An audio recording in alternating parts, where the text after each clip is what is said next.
जब तपाईं cyber security infrastructure विकास गर्दै हुनुहुन्छ भने आइडेन्टिफिकेसन भनेको के हो भन्ने कुरा बुझ्न एकदमै आवश्यक छ। सरल शब्दमा आइडेन्टिफिकेसन भनेको हामी को हौं भनेर दाबी गर्नु हो। यो दाबी विभिन्न तरिकाको हुन्छ। व्यक्तिको, सिस्टमको, इमेलको। रिसोर्स एक्सेस गर्न के चाहिन्छ?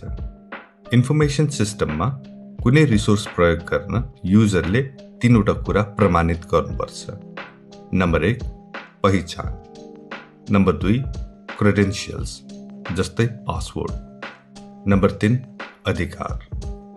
भेरिफिकेसन भनेको के हो? भेरिफिकेसन भनेको प्रमाणीकरण हो। ड्राइभिङ लाइसेन्स देखायौं अथवा पासपोर्ट डेटाबेससित मिलायौं भने यो भेरिफाई गर्नु हो। तर समस्या के छ भने बलियो साइबर सुरक्षामा आइडेन्टिफिकेसनले मात्र पुग्दैन।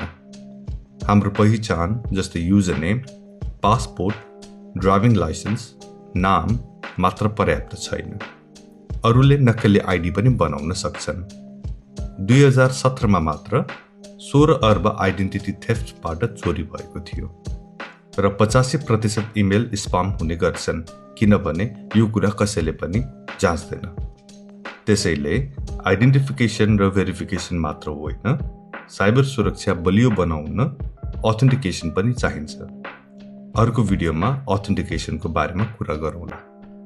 अझ यस्तै साइबर सुरक्षा सरल भाषामा बुझ्न सब्स्क्राइब गर्नुहोस्।